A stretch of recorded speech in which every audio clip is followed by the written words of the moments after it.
महाराष्ट्र ही संतांची भूमी आणि या महाराष्ट्राच्या भूमीमध्ये जेवढे संत जन्माला आले तेवढे कुठल्या मातीमध्ये जन्माला आलेले नाहीये। अशी ही प्रभू रामाच्या पदस्पर्शाने पावन झालेली आणि अध्यात्माचा प्रसार झालेली अशी ही महाराष्ट्र भूमी, या महाराष्ट्रामध्ये आपला जन्म झाला हे आपलं परमभाग्य आहे।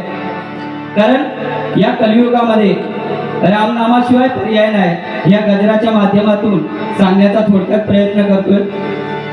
मंडळी, आज सर्व वरिष्ठ बुवा आहेत, वयाने ज्ञानाने अनुभवाने सर्व महान आहेत, तरी पण लहानपणी मोठा घास मी जे ऐकलंय जे वाचलंय ते सांगण्याचा प्रयत्न करतोय। कारण मंडळी, हे भजन म्हणजे जेव्हा माणूस जन्माला येतो तेव्हा 3 ऋण घेऊन जन्माला येतो। एक म्हणजे ऋषी ऋण, दुसरं संतांचं आणि तिसरा मातृपितृ ऋण। तर हे ऋण म्हटल्यानंतर फेडावं लागतं। तर ते फेडायचं कसं? तर हे एकमेव साधन या कलियुगामध्ये ते म्हणजे हरिनाम भजन। कारण जेव्हा आपण हे भजन करतो तेव्हा आपण आपोआप आपल्या मुखातून परमेश्वराचं नामस्मरण होतं, त्यामुळे आपलं ऋषींचं ऋण फेडण्याची शक्यता आहे। दुसरं म्हणजे संतांचं ऋण, जेव्हा आपण हे भजन करतो तेव्हा संतांचे अभंग आपण गातो, त्यामुळे आपोआपच आपल्या मुखातून संतांचं ऋण फेडण्याची शक्यता आहे। आणि तिसरं म्हणजे मातृपितृ ऋण, जेव्हा आपण हे भजन करतो, श्रवण करतो, त्याचं श्रेय त्याचं पुण्य आपल्या आई वडिलांना जातं। त्यामुळे या हरिनामामध्ये, या कलियुगामध्ये हरिनामाशिवाय पर्याय नाही।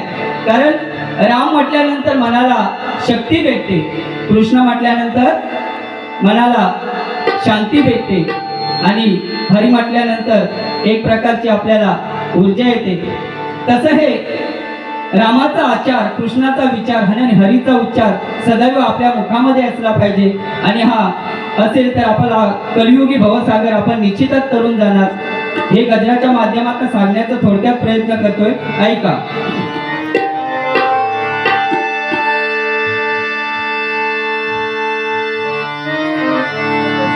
राम नाम मंत्र मुखी नित्य तुम्ही जपा, राम नाम मंत्र तुम्ही नित्य तुम्ही जपा, राम नाम मंत्र तुम्ही नित्य तुम्ही जपा, राम नाम मंत्र तुम्ही नित्य तुम्ही जपा। हो त्या नामाने तारी भवसागरी नौका, त्या नामाने तारी भवसागरी नौका, त्या नामाने तारी भवसागरी नौका, त्या नामाने तारी भवसागरी नौका। अशी नामाची कीर्ती जगी वाढली, राम नामाची माझी जगा पटली। हो राम नामाची माझी जगा पटली, हो राम नामाची माझी जगा पटली। हो राम नाम मंत्र मुखी नित्य तुम्ही जपा, राम नाम मंत्र मुखी नित्य तुम्ही जपा। हो त्या नामाने तारी भवसागरी नौका, त्या नामाने तारी भवसागरी नौका। अशी नामाची कीर्ती जगी वाढली, राम नामाची माझी जगा पटली, राम नामाची माझी जगा पटली। हो राम नामाची माझी जगा पटली। त्या नामाने तरला जगी वाल्या कोणी, जगी वाल्या कोणी, जगी वाल्या कोणी, त्या नामाने तरला जगी वाल्या कोणी, जगी वाल्या कोणी, जगी वाल्या कोणी। पापी जळोनी आली पुण्याची दिवाळी, पुण्याची दिवाळी, पुण्याची दिवाळी। राम राम मंत्र ज्याचा राम राम झाला, राम राम मंत्र ज्याचा राम राम झाला, राम राम मंत्र ज्याचा राम राम। हो वाल्या कोळी, त्यांना काय झालं? नारद मुनींचे संगत लाभली, आणि त्यांनी, कारण त्याची पाप एवढी होती की मोजून संपत नव्हती, अपार होती। शेवटी त्यांना नारद मुनी गुरु लाभले आणि त्यांनी राम राम हा मंत्र दिला। पण त्यांनी जो पाप करणारा असतो त्याच्या मुखामध्ये राम राम येतच नव्हतं, तो मरा मरा म्हणायचा। मरा मरा म्हणता राम राम आला, आणि त्या वाल्या कोळ्याचा उद्धार झाला आणि राम जन्माला यायच्या अगोदर वाल्मिक ऋषींनी रामायण लिहून ठेवलं. म्हणून काय म्हणतो बघा, राम राम म्हणता त्याचा राम राम झाला.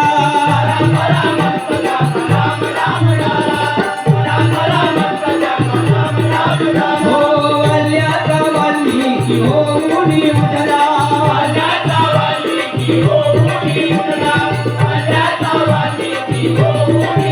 मिळाली नारळी त्याची गुरु माऊली. राम नामाचे हो राम नामाचे हो राम नामाचे हो विषप्रातिका शंभू दाह शांत होईना.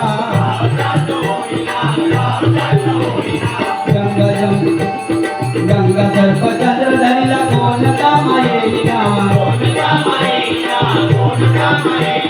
राममुखी उच्चारी दाह शांत झाला.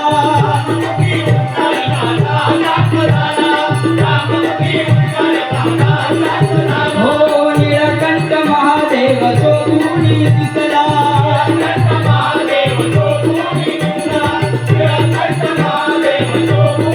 जेव्हा समुद्र मंथन झालं तेव्हा हलाहल निर्माण झालं. तर हे हलाहल प्राशन कोणी केलं तर शंभू महादेवांनी.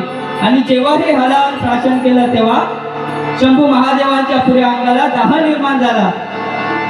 गंगा सर्पदोष सर्व उपचार करून बघितले पण तो दाह काही शांत होईना. शेवटी राम राम ही अक्षरे जपिली त्या शंकरे.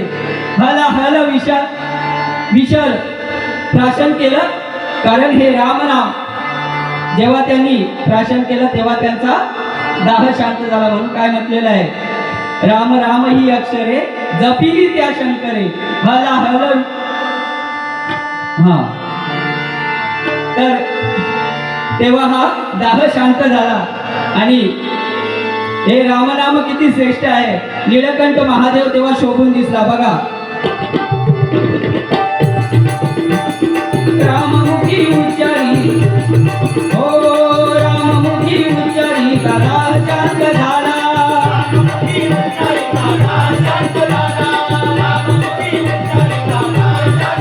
हो निळकंठ महादेव शोभून दिसला.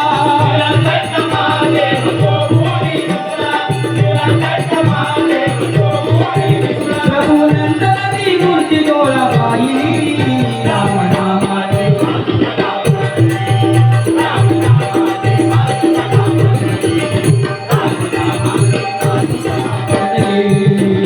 राम राम मंत्रमुखी नित्य